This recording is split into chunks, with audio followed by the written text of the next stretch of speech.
Gente, boa tarde. É uma grande alegria para mim estar aqui do lado dessa pessoa que eu admiro tanto e que eu conheço há tantos anos e que faz parte da minha memória afetiva de Paraty. Conheci Júnior final dos anos 80, início dos anos 90, quando a minha tia fez o Som Banerje aqui na cidade. E desde então a minha admiração por essa pessoa, por esse guardião da memória de Paraty, só fez crescer e crescer ao longo de todos esses anos. O Júnior Melo, ele é escritor, pesquisador, historiador de Paraty. Ele é reconhecido por sua atuação na preservação da memória, da cultura e das tradições dessa cidade. Morador de Paraty, desde pequenininho, desenvolveu ao longo de décadas um trabalho contínuo de investigação documental, coleta de relatos orais, acompanhamentos de manifestações populares e registros das transformações urbanas e sociais deste município. É sócio fundador do Instituto Histórico e Artístico de Paraty, o IAP, entidade dedicada à defesa e valorização do patrimônio material e imaterial da região. Sua atuação no Instituto contribuiu para consolidar uma consciência patrimonial mais ampla na cidade, especialmente em um período de forte expansão do turismo e de crescente debate sobre a sua preservação. O trabalho de Júnior Melo se caracteriza por um método atento à experiência viva da comunidade, unindo história escrita, memória oral e observação direta. Ele coleta depoimentos, acompanha festejos, descreve gestos, lugares e personagens, preservando registros que muitas vezes não constam nos arquivos oficiais. Por essa razão, é amplamente reconhecido como, acabei de dizer aqui, guardião da memória paratiense. Além da pesquisa e da escrita, Júnior dedica-se à formação cultural de moradores e visitantes, participando de encontros, palestras e projetos educacionais. Sua presença constante nos debates sobre patrimônio reforça o papel da cidade como referência histórica e cultural brasileira. Ao longo de sua trajetória, recebeu títulos e homenagens concedidos pela comunidade, por instituições locais e também internacionais, refletindo não apenas o respeito ao seu trabalho, mas o profundo afeto que Paraty nutre por ele. Sua obra permanece como um arquivo vivo aqui da cidade, um gesto de cuidado, permanência e atenção às narrativas que atravessam gerações. Júnior, muito obrigado por estar aqui comigo, é uma honra e um privilégio. E eu queria começar esse nosso papo aqui, você falando para a gente um pouco sobre a origem do nome dessa cidade, né? Paraty tem esse nome, existem várias definições, mas eu queria que você falasse um pouquinho para a gente da origem desse nome. Perfeito. Antes, deixa eu dizer, eu e o Pablo nos conhecemos exatamente na década de 90, através da tia dele, a Gabi. Logo depois conheci a mãe dele, Mônica, e tempos depois a Gabi faz o encontro de cravistas, que é um encontro com músicos internacionais para masterclass com alunos brasileiros. E nessa época ela compra uma casa em Paraty. Então eu estava sempre aqui, eu sempre na casa dela, sempre convivendo com eles. Bem, vamos ao assunto. Eu digo que falar de Paraty e água é pleonasmo, que são duas coisas. As duas são a mesma coisa. Vamos começar pelo nome.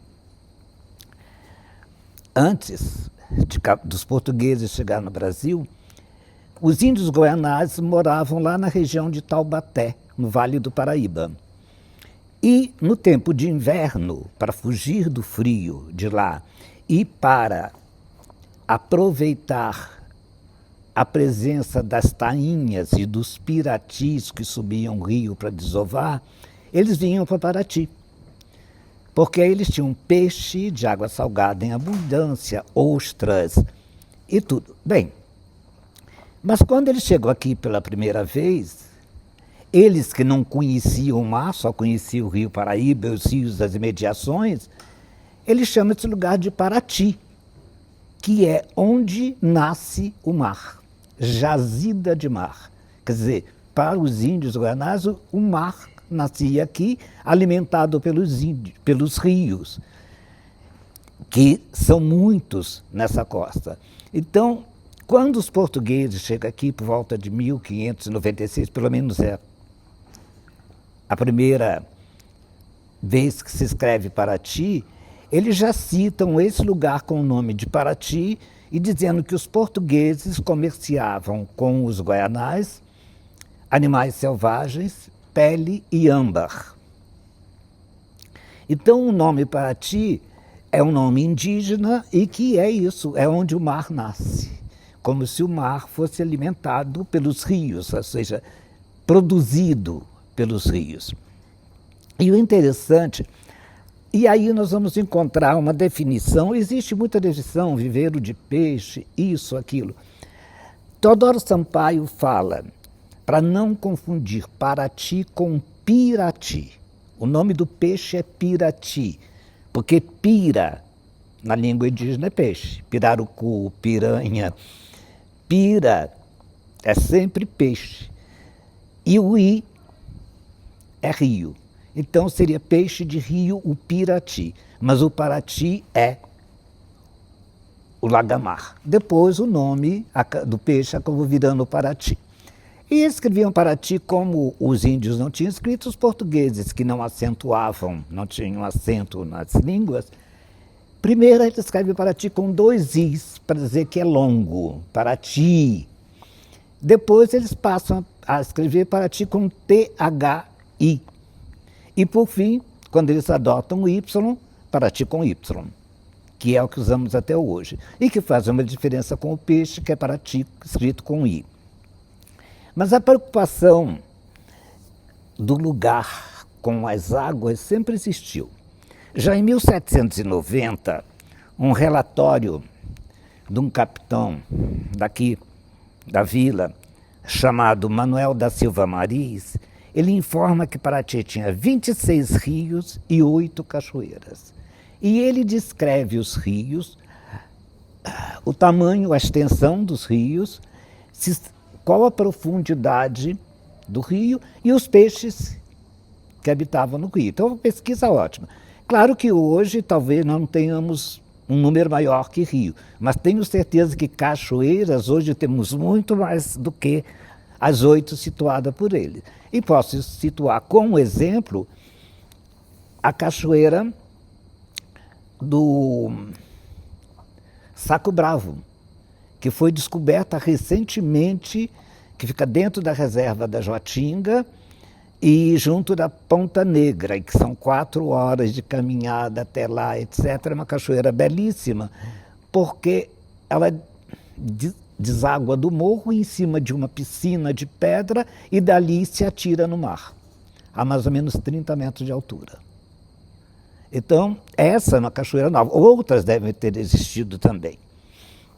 Bem, e esse convívio do mar com Paraty também é bem citado por um historiador de Paraty, que é o Samuel Costa, em 1922. Estou fazendo uma linha de tempo, 1596, ou antes, Cabral, 1596, 1790, o relatório, e agora chegamos em 1822, quando um político, advogado, historiador de Paraty, eu considero o primeiro historiador de Paraty, porque nasceu aqui, ele escreve um artigo chamado Paraty no Ano da Independência. E ele define bem isso. Ele diz assim: a edificação da vila sempre foi muito difícil devido à condição do solo dela, muito baixo e alagadiço.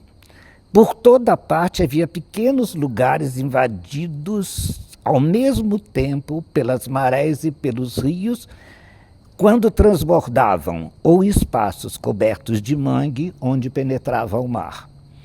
A ocupação de Paraty foi, dessa forma, o resultado de muito esforço e de muito dispêndio. A ocupação de Paraty foi, dessa forma, o resultado de muito esforço e de muito dispêndio. Quem quisesse fazer uma casa aqui tinha primeiro que conquistar ao mar o espaço preciso. O aterro tinha que vir quase sempre em canoas. Bem, E quanto à questão de Canoas em Paraty, vamos dizer, essa convivência que o Samuel Costa fala do mar com a cidade nas marés, existe até hoje. A cada lua cheia, a cada ressaca de maré, a maré entra na cidade tranquilamente e sai da cidade, e nós, paratienses, convivemos com ela normalmente. Ou tiramos o sapato e atravessamos, ou encontramos um lugar para passar. Se tem uma procissão, a procissão de festa muda de lugar, muda de rua para passar, ou então entra dentro d'água e passa por ela mesmo, com todo mundo pisando dentro d'água. Então, como Paraty começa, porque os primeiros colonizadores portugueses, como sempre, se instalavam no morro mais alto. Isso como sentido de defesa. No caso de Paraty, não fugiu a regra. Os primeiros moradores vão morar no alto do morro, exatamente no lugar onde está hoje o cemitério público, no mesmo lugar. De lá, tempos depois, então eles descem para a várzea para ocupar essas ilhotas enfiadas no meio do mar e do mangue, e que com o aterro foi dando existência a essa cidade.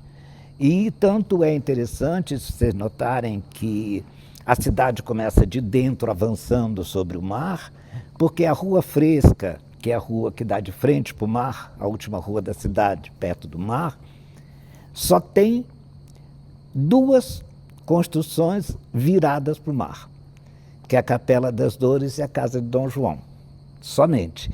O resto tudo é fundo, porque não fosse o isolamento de Paraty, eles teriam continuado outras casas de frente para o mar.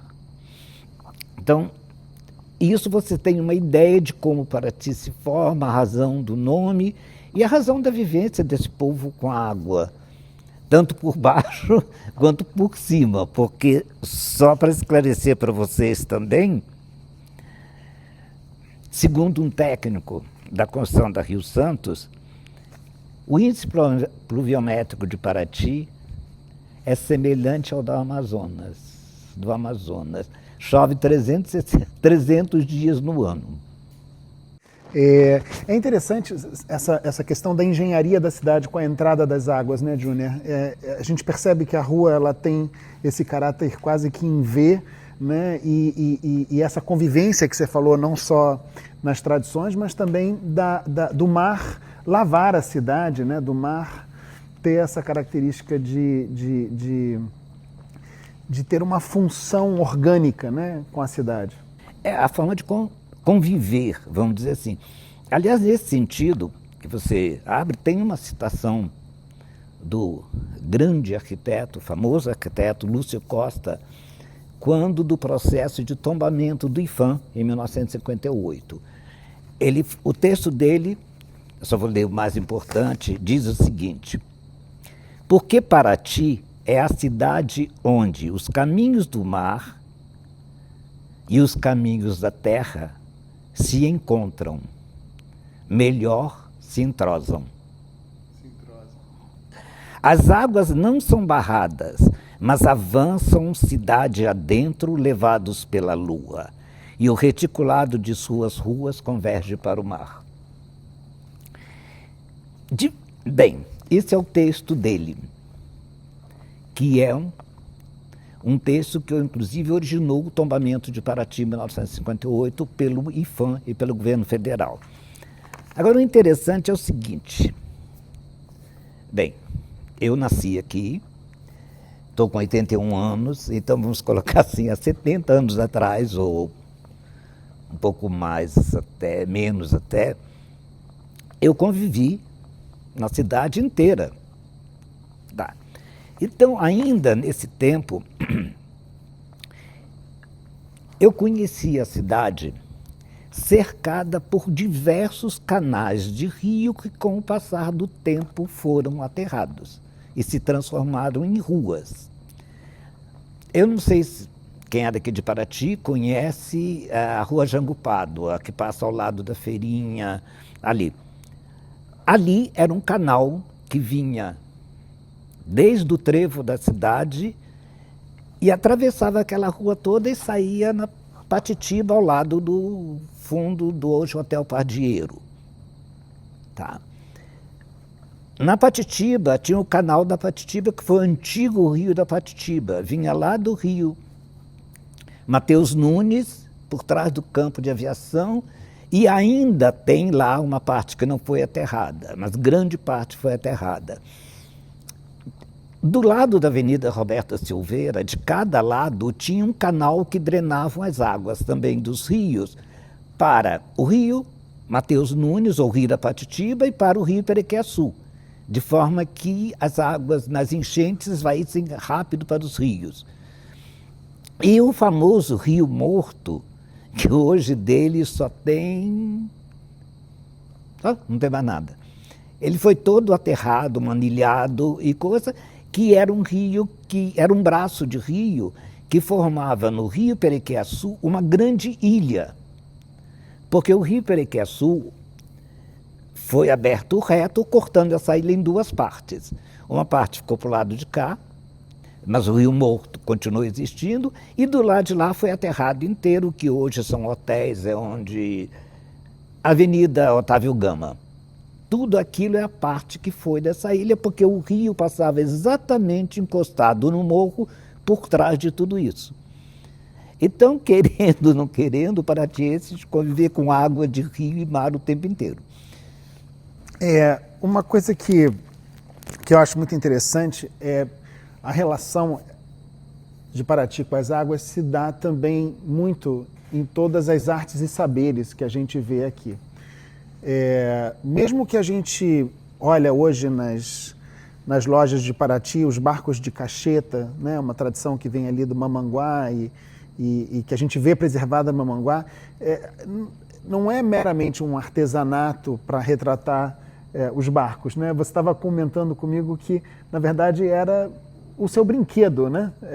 A brincadeira era brincar com esses barcos de miniatura, né? E a gente vê também esse trabalho de artesãos com escama de tainha. De que forma, e também nas letras das músicas caiçaras, na marcha do João Kleber, de que forma você vê a presença da água como uma manifestação da identidade cultural de Paraty? A gente está falando aqui, Paraty é essa cidade que tem água no nome, né? que é uma cidade que tem toda essa identidade com as águas, que se reflete nas marés que entram a cada virada de lua e que tem na sua identidade, na sua cultura, a água como algo latente. Eu queria que você falasse um pouquinho disso. Foi bom tocar nesse assunto. Essa convivência ancestral do paratiense, ela aparece em cantos, em poemas e em versos. E ela, para você ter exemplo, a ciranda é uma das nossas danças tradicionais. A ciranda fazia parte de uma dança maior, de um baile maior chamado Chiba, que na região paulista é conhecido como fandango, ou cateretê, ou catira. Isso ainda existe em Paraty, na região de Itarituba. Então, e a ciranda, como o Chiba era uma dança de esforço bruto do sapateado, do volteado, da coisa toda, no intervalo entre um Chiba e outro, havia a miudeza, que era a ciranda que todo mundo podia dançar. Eram danças de rodas, danças de pares, brincadeiras. E uma das músicas, dos versos da ciranda, consagrado até hoje, cantado sempre no final de cada ciranda, chama-se exatamente Maria Põe o Barco na Água. Que, assim, Maria põe o barco na água, Maria, vamos navegar. Maria, se esse barco vira, tem o remador para nos salvar. Peraí. E termina assim: adeus, companheirada, é hora da partida, já deu meia-noite, o galo já cantou, eu vou cantar a minha despedida, eu vou me embora que o dia já clareou. Encerra-se a ciranda com esse verso exato do Maria põe o barco na água. Logo depois, bem, sem contar outras em tema de versos e até uma dança da ciranda que se chama caranguejo.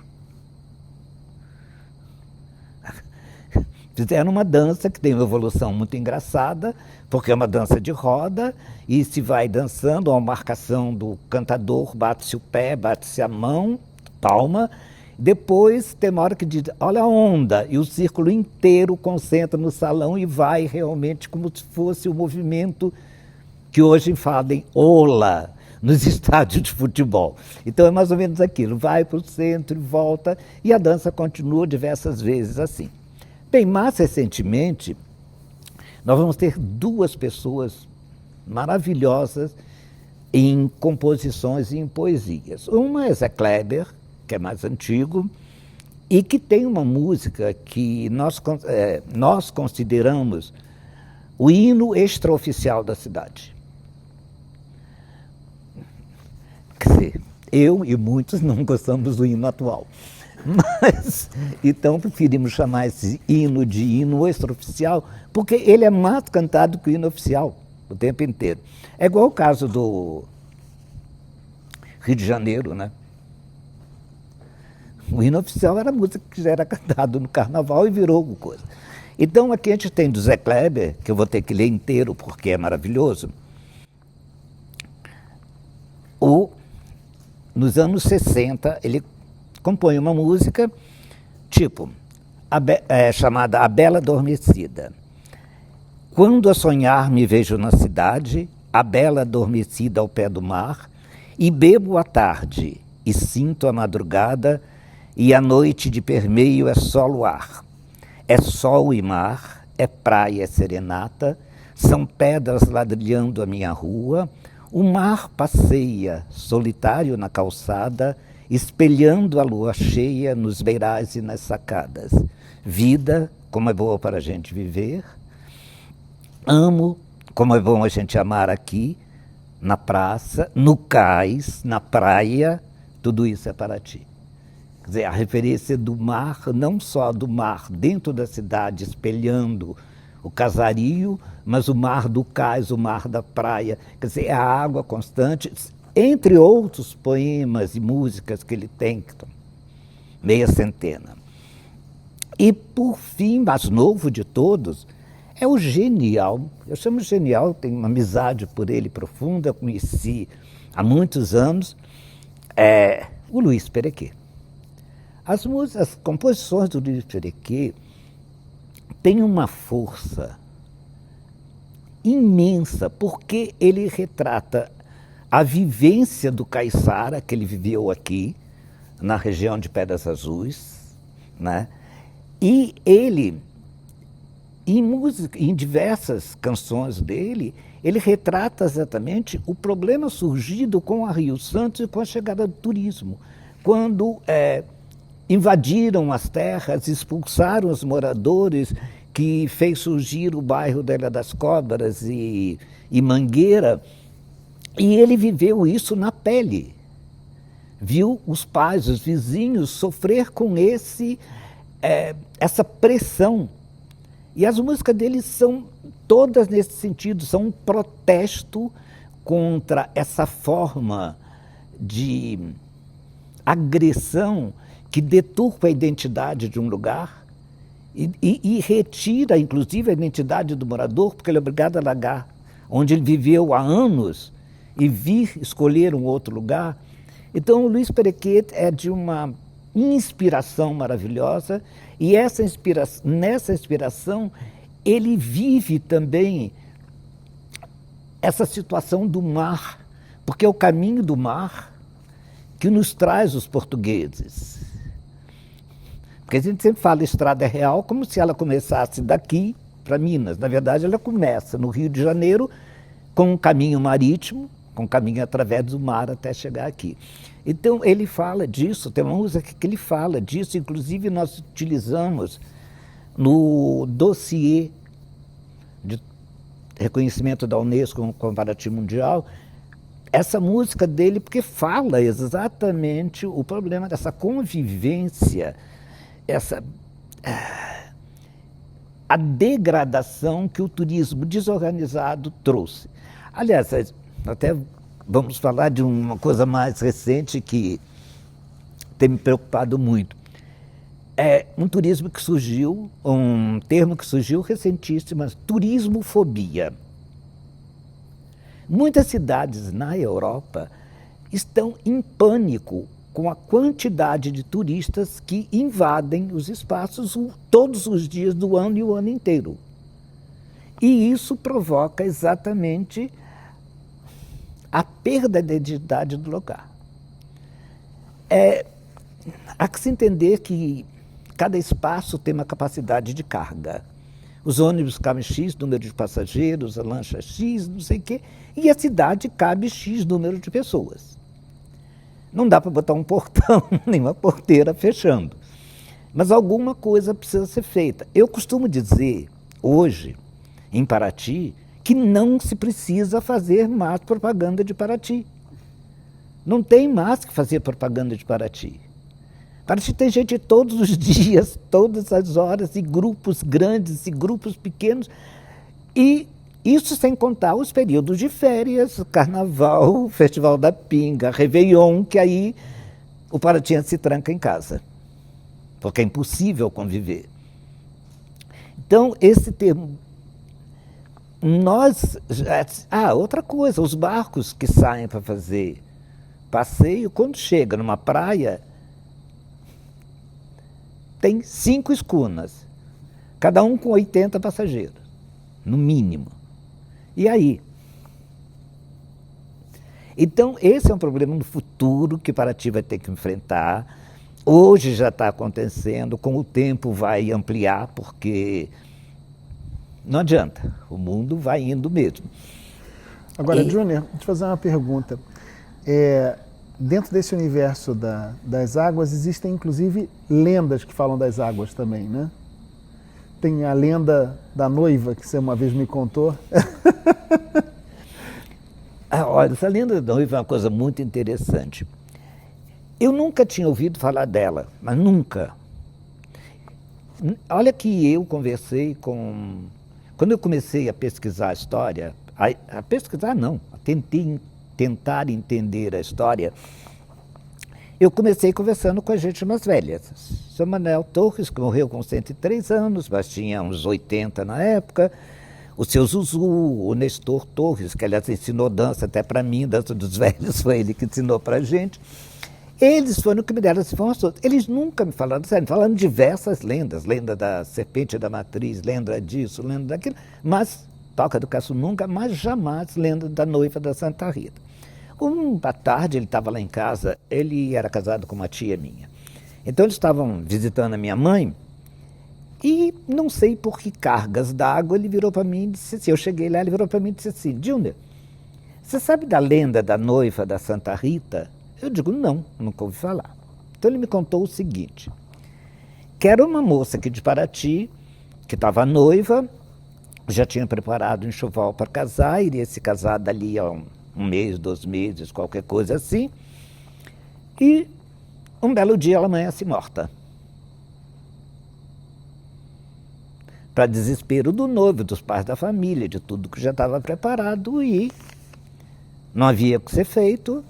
Vestiram com o vestido de noiva que já estava pronto e enterraram na igreja de Santa Rita, porque não existia ainda o cemitério público. Então era enterrado nas igrejas. Bem, o noivo, desesperado, ficou ali na frente da igreja a chorar o tempo inteiro, de ter perdido a noiva. Ninguém conseguiu tirá-lo dali. Foi todo mundo embora e ele continuou ali chorando e largaram ele, deixaram ele ali. Por volta de meia-noite, ele vê um vulto vestido de noiva saindo da igreja, da porta do cemitério, que é a porta lateral da igreja de Santa Rita, da torre, e se encaminhando para aquele chafariz que existe ali. Ele reconhece a noiva e corre para falar com ela. E ela diz que... E ele pergunta, o que está acontecendo? Ela disse assim, eu morri de sede e estou condenada a vir beber água aqui, sempre. O noivo entrou em desespero, Bom, morreu de sede. E ele resolveu bater na casa do pai dele, da família da noiva. Foram a juiz, delegado, padre, todo mundo. Bem, a coisa era tão incrível, o cara estava tão convencido que eles resolveram desenterrar.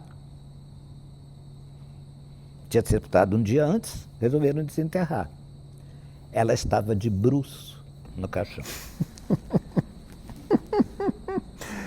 Até a água faz parte das lendas de Paraty. E aí o mais interessante, agora, só que eu sempre achei que isso fosse uma lenda, qualquer coisa assim.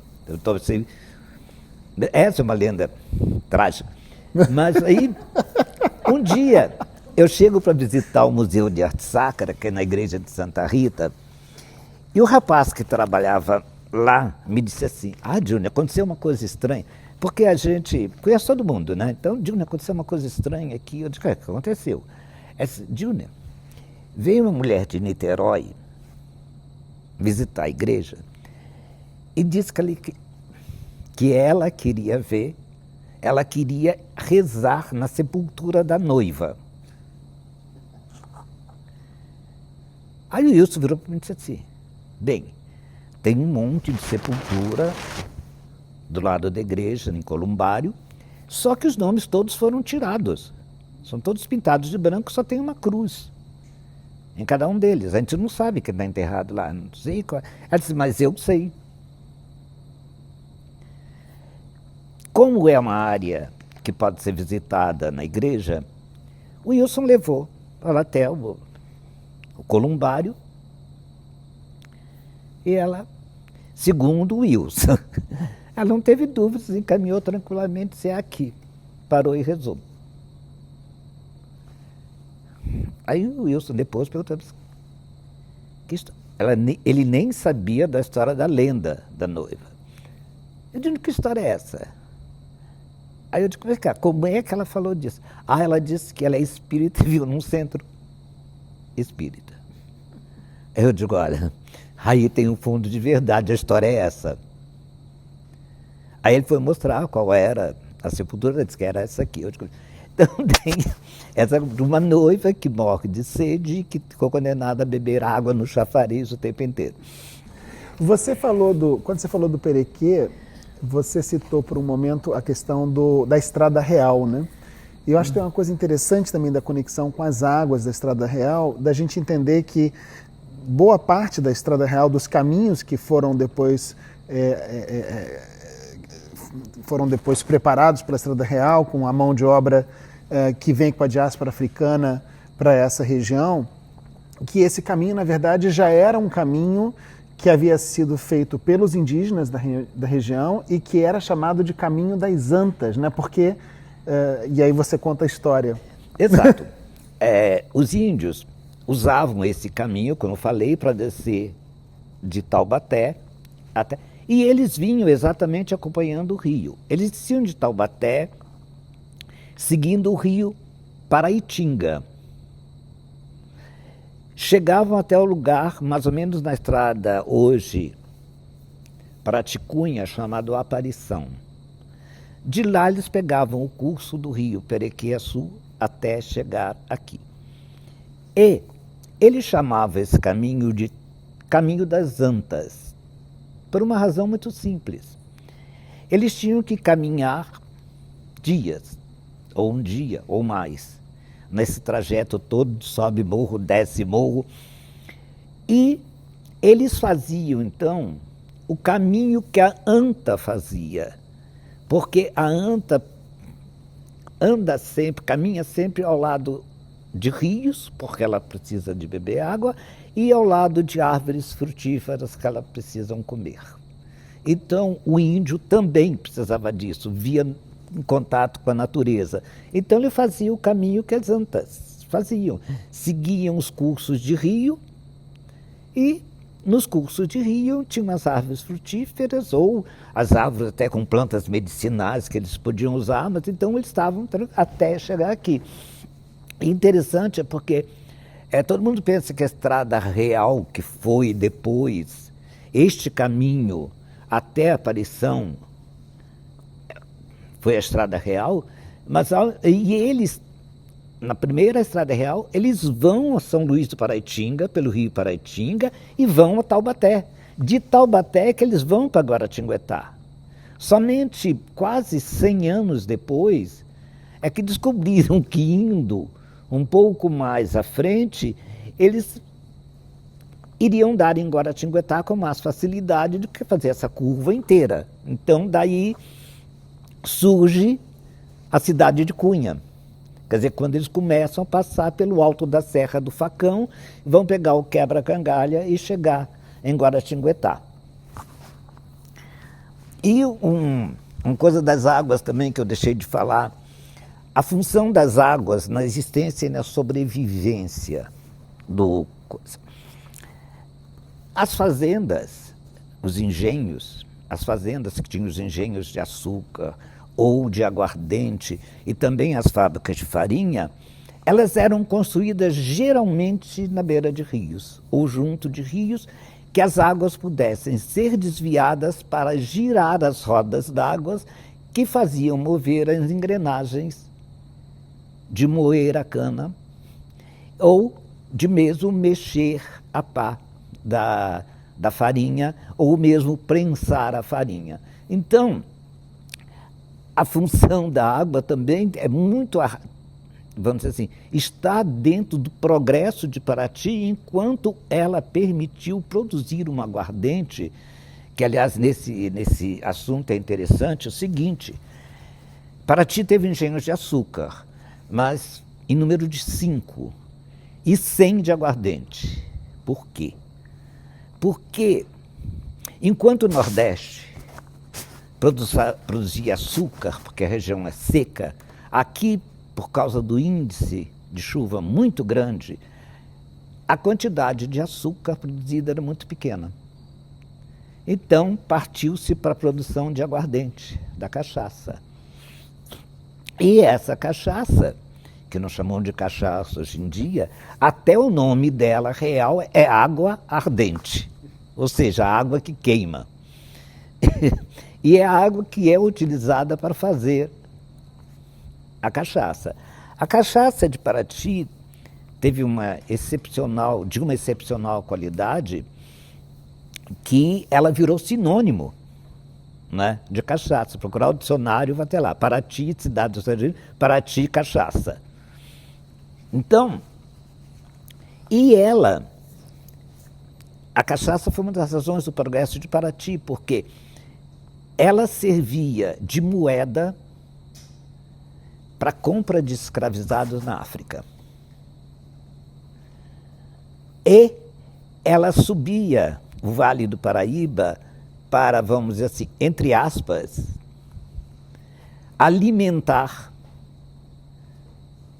os escravizados que trabalhavam nas minas. Então, daí o volume grande da produção de Paraty, de cerca de 100 engenhos. Não quer dizer que fossem grandes fazendas, podiam ser engenhocas pequenas, mas eram 100 engenhos.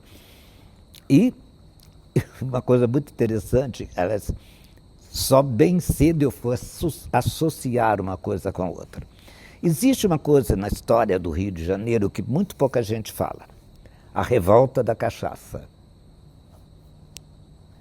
O governo português proibiu a fabricação de aguardente no Brasil para não concorrer com a bagaceira de Portugal. E ninguém obedeceu. Só que teve um governador da província do Rio de Janeiro que resolveu obedecer e começou a demolir os engenhos. Isso em 1660. E aí, os donos de engenho, que eram muitos, simplesmente foram ao Rio de Janeiro, expulsaram o governador para São Paulo, tomaram posse do governo e colocaram na testa do governo um produtor de cachaça. Claro que isso não vingou, né? Porque é um dos sás famosos do governo brasileiro, do governo do Rio de Janeiro. Ele acaba voltando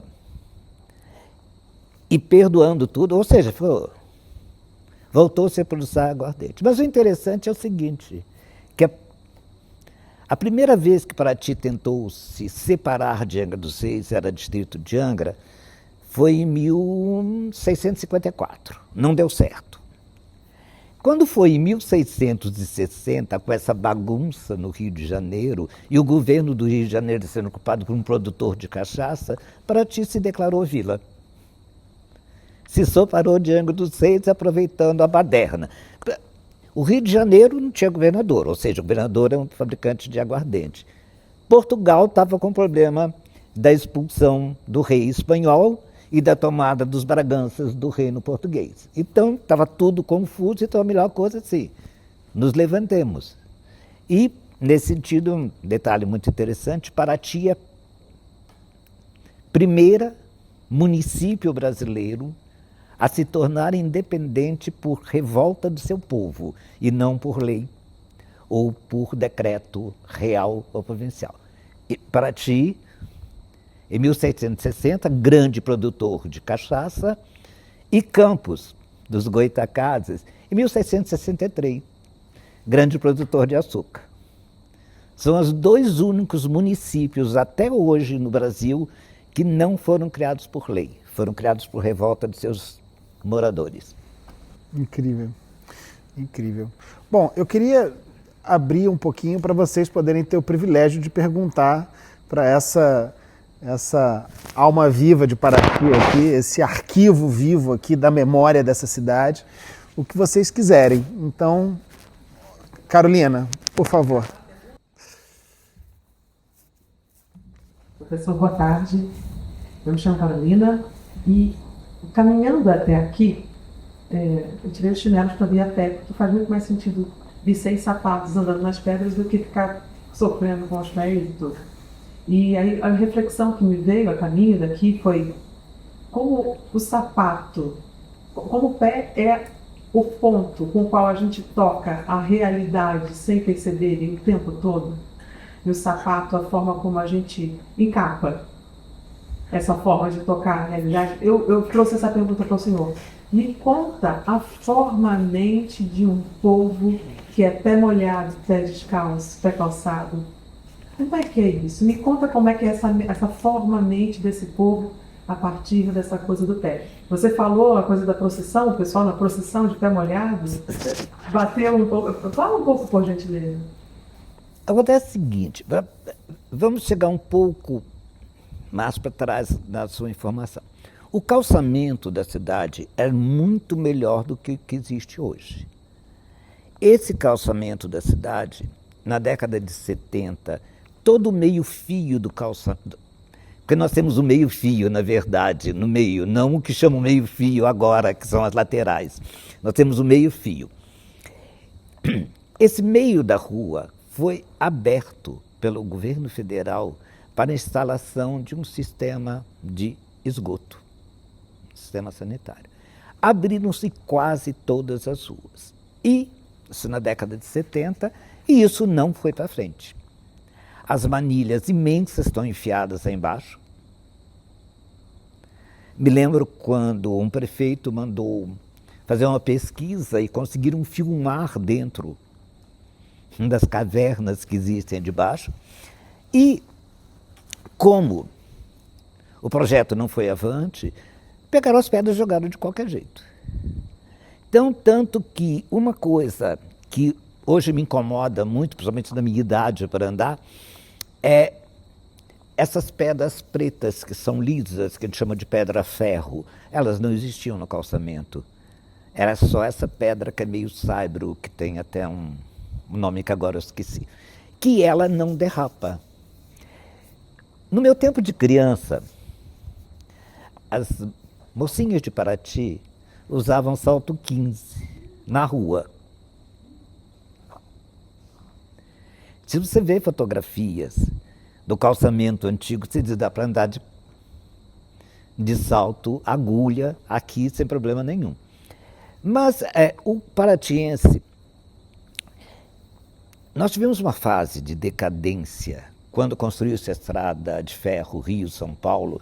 Paraty deixou de ser porto do café do Vale do Paraíba. Então entra uma decadência, isso por volta de 1870 que começa a funcionar, e logo depois vem a abolição da escravatura. Então, Paraty isolado, porque a estrada da Serra foi abandonada, nós só tínhamos contato por mar. Para você sair de Paraty, você tinha que pegar uma lancha em dias alternados para Anga, de Anga a Mangaratiba, para chegar no Rio de Janeiro, de trem. Levava-se um dia inteiro. Saía daqui às 7 horas da manhã, chegava às 5 ou 6 horas da tarde na estação Pedro II, lá na Central do Brasil. Então, esse tempo de decadência era o tempo de uma pobreza imensa.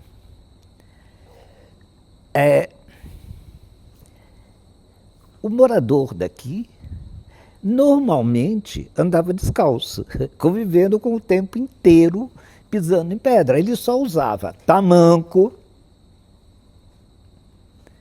quando ia para a escola.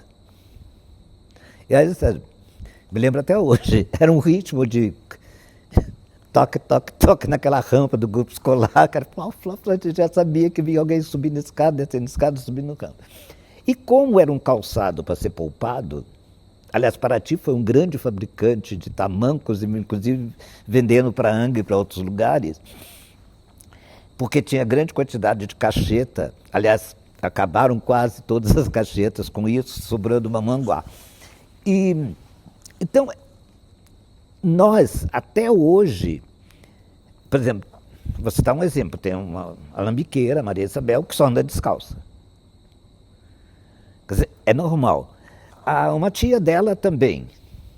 Hoje ela está usando, está com 80 e pouco, está usando sapato. Eu andei muito descalço. Agora tem uma coisa, com a convivência da gente, eu vou contar uma coisa que todo mundo falava comigo e eu achava tão normal que continuava fazendo. Hoje eu nem pensar. Há uns, 20 anos atrás, quando eu tinha 60, eu andava nas ruas lendo o jornal, ou lendo a revista Veja, ou qualquer revista que eu tivesse que ver. Eu simplesmente abria e ia colocando um pé do lado do outro, você não erra. E você não cai. Hoje eu não me arrisco a isso. Eu já tenho uma técnica diferente, Johnny. Eu gosto de andar, na verdade, eu ando quase como se fosse uma marcha suave. Porque eu faço assim, eu vou andando, eu vou com o pé do lado do outro, tudo bem, mas eu em vez de andar assim, eu ando dando uma ligeira marchinha, que aí ele se acomoda. Sim.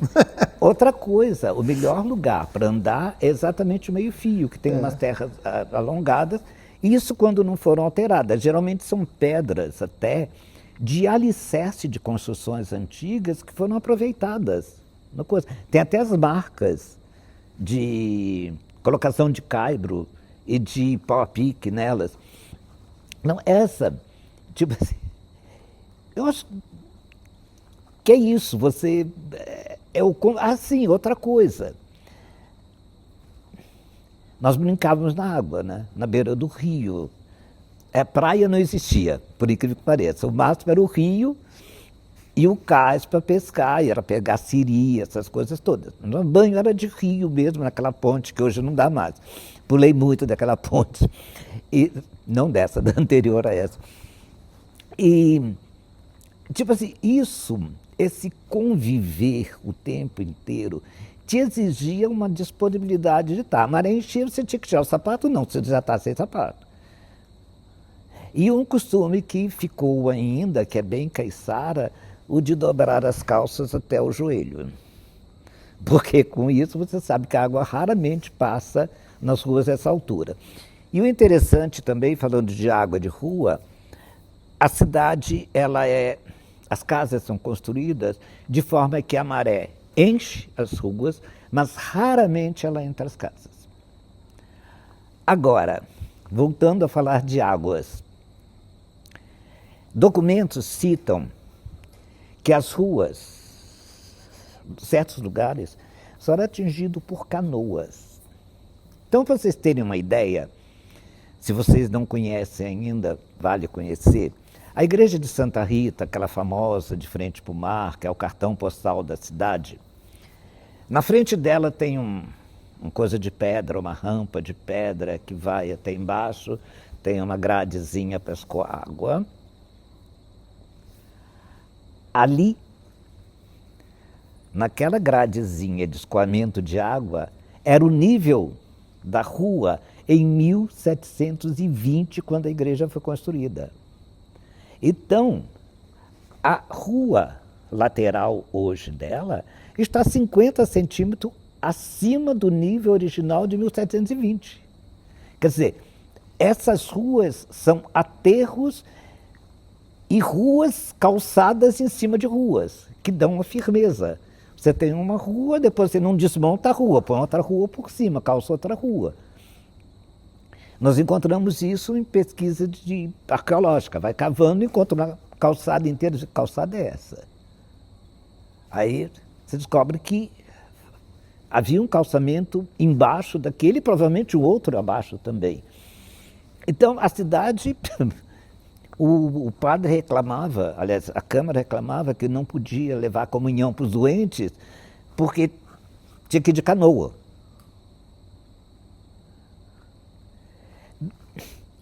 Então, isso. Agora, falando ainda de uma coisa que eu me esqueci e que talvez o Pablo vá falar ainda antes de qualquer pergunta, é o artesanato local e as águas, vamos colocar assim. Mas tem... Primeiro é que o artesanato, que hoje serve de souvenir, né, de lembrança de um lugar, na verdade ele é um utilitário. Eram as gamelas para se lavar a louça, aliás, uma expressão bem caiçara. Nós não usamos limpar peixe, nós vamos consertar. Eu não sei se ele está com defeito, mas ele usa consertar o peixe. O caiçara não fala limpar peixe, ele fala consertar o peixe. Então, o artesanato, eram as gamelas, eram os cestos de cipó, de taquara para carregar cana, para carregar café. O covo, que é uma armadilha para pegar peixe, com o trançado aberto, com o peixe. É mais para pegar lagosta, mas pega-se peixe também, porque ele tem só uma entrada em funil que o peixe consegue entrar e depois não consegue sair, porque ele é uma coisa bem assim. E a canoa, que foi o meio de transporte de gente de carga, o tempo inteiro, entre as praias e o litoral. Entre as praias e a cidade, entre toda a região. Poucas eram as praias só, tipo Ponta Negra, Trindade, Laranjeiras, que tinham acesso por terra, vinham por terra. Os outros todos vinham de barco, ou seja, de canoas. E o interessante é que essa canoa é uma técnica maravilhosa que ainda existe, de ser cavada em um tronco só.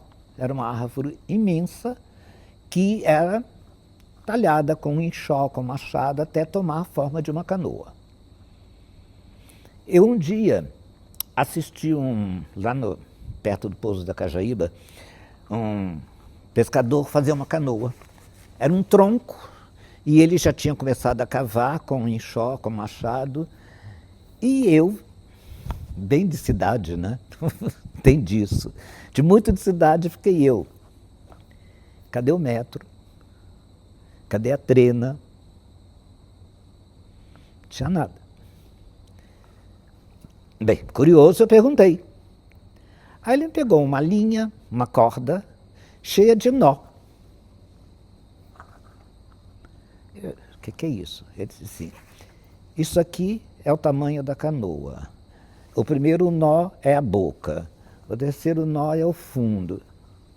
Eu disse, como é que é? Bem, no ano seguinte eu voltei lá de férias. Estava a canoa pronta, pequena, cabia 2 crianças, e ele tinha me dito que era uma canoa para as crianças irem à escola, porque a escola era no Pouso da Cajaíba e eles moravam em Ipanema, então tinha um morro grande para contornar, né? E eu cheguei lá, quando eu cheguei lá, um ano depois, estavam os 2 meninos lá, remando na canoa para ir para a escola. E o interessante é que esse artesanato de canoa, se fortaleceu muito na região, no caso de Canoas, se fortaleceu muito na região do Mamanguá. Desde o meu tempo de criança, a gente ganhava barquinho e canoinha de cacheta feita no Mamanguá, porque não tinha plástico para comprar brinquedos, tinha que ser no Rio de Janeiro. Nem todo mundo ia ao Rio de Janeiro, então presente de Natal para a gente de aniversário eram os barquinhos, carrinhos, aviões, todos feitos de madeira, de cacheta lá do Mamanguá. E era grande diversão nossa. Bem, e com o tempo eles foram fazendo isso, o turismo chegou, o progresso chegou, e a canoinha virou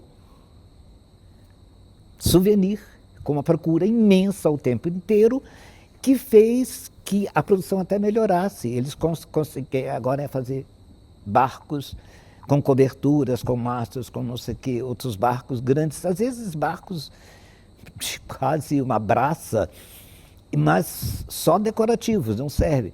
Pintados nas cores tradicionais, azul, branco, amarelo, aquelas cores que sempre eles usam no mar.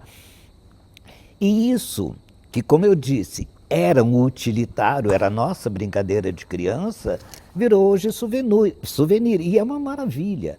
Aí outro dia eu tive, ainda nessa questão As de... cestas também, né? As cestas que você estava falando, a gente tem lá a Sueli, que é não, do as quilombo cestas você tem. Quilombo do Campim, que faz essas cestas de pescaria também. As famosas cestas, aliás, ela evoluiu para fazer aquelas galinhas, porque antes era só cestaria.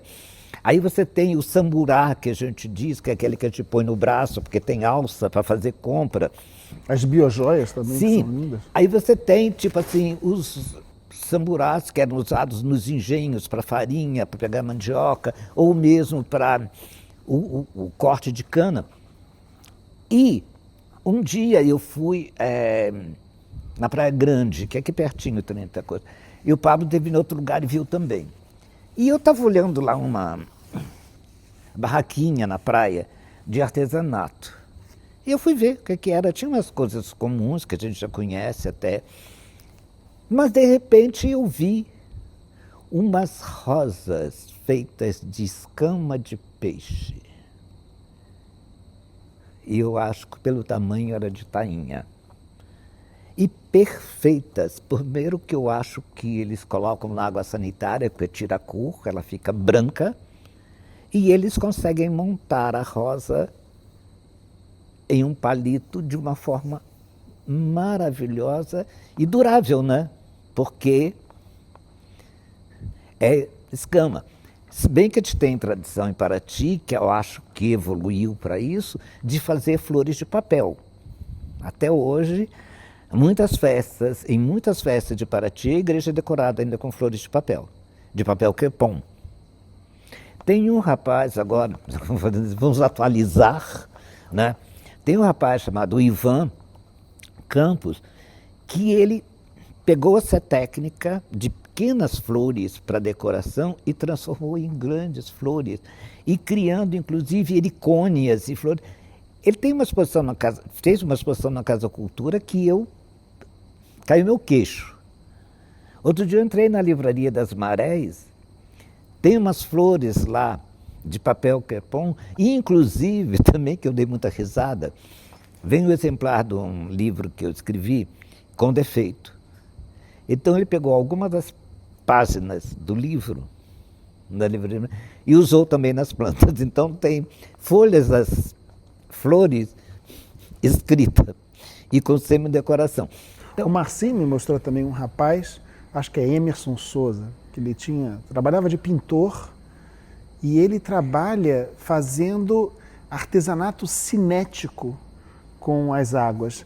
Então você tem os barquinhos, ele tem um movimento e você vê a onda se mexendo, o barco dança.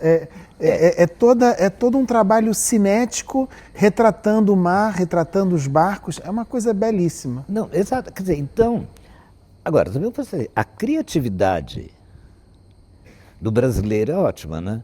Ele consegue evoluir, pegar o que está lá atrás, trazer de uma forma mais nova, mais bonita, mais dinâmica, mais atual, né? Você tem, por exemplo, caso agora, ato que tinha sumido, o bordar. Fazer bordado, as bordadeiras. Outro dia, a Casa da Cultura fez uma moção de as bordadeiras da Praia do Sono. Bordados belíssimos, criados por elas, para pano de prato, para bolsas, para qualquer coisa. Hoje, agora mesmo está vendo também, acho que está encerrando, um curso lá na Casa da Cultura que eles chamam Pintar com Linhas. É você bordar com diversas linhas, o tema desse foi Sair às 7 cores, que é dificílimo de fazer porque ela tem 7 cores ou mais, exatamente. E eles conseguiram, estão fazendo isso. Então a gente tem o povo, quer dizer, o retorno do bordar também como economia familiar. E isso é uma coisa... O meu irmão, ele foi prefeito, e ele usava um termo que, quando ele fazia, que turista em Paraty é comida na mesa do paratiense. Porque o turismo é aquela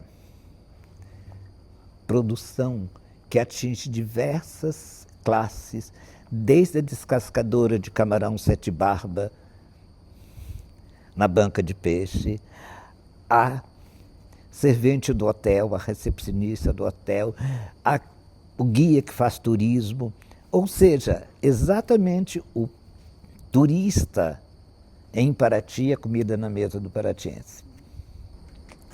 Gente, vocês têm alguma pergunta a mais? Senão eu vou... Hã? Então, gente, eu vou encerrar aqui. Tem mais alguma coisa que você queira falar, Júnior? Deixa eu Porque ver aqui. A gente vai ter outras atividades agora. Vamos fazer o seguinte. Para encerrar. Para encerrar, vou simplesmente... Não vou falar de água. Esse ano são os 300 anos da Igreja de Nossa Senhora do Rosário, construída pelos negros. E começou ontem e vai até o próximo domingo a festa de Nossa Senhora do Rosário e São Benedito. É uma festa tradicionalíssima, a igreja de 1725, na Irmandade que foi criada, é chamada Irmandade de Nossa Senhora do Rosário dos Homens Pretos, de Paraty, e esse estatuto já de 1725 prescrevia a existência de um rei e de uma rainha negros, que eram coroados para essa festa e eram, vamos dizer assim, respeitados como rei e rainha. Bem, felizmente isso até hoje continua. No próximo sábado será a coroação de um rei e uma rainha da festa de São Benedito. Hoje a gente chama mais festa de São Benedito que do Rosário. De São Benedito. E vão participar da missa, vão participar da reunião, vai ter danças em homenagem para eles. E é uma coisa interessante, porque nós temos uma festa de um imperador branco, que é a festa do divino, e uma festa do rei e rainha negros, que é a festa dos negros, embora hoje não exista separação, tem festeiros brancos. Agora, o rei e a rainha são negros, para manter a tradição. Só isso, para encerrar. Ontem São Benedito entrou no nosso concerto, porque a procissão terminou, Carol estava cantando, e a gente teve um mar de gente que entrou na igreja. A Carol fez essa analogia poética, hoje a gente conversando, que a maré encheu com São Benedito e também Santa Rita, que estava lá. E foi muito bonito, foi muito bonito. Bom, gente, muito obrigado. Para mim, olha, Júnior, mais uma vez, obrigado pelo privilégio de ter você aqui com a gente, viu? É isso, gente.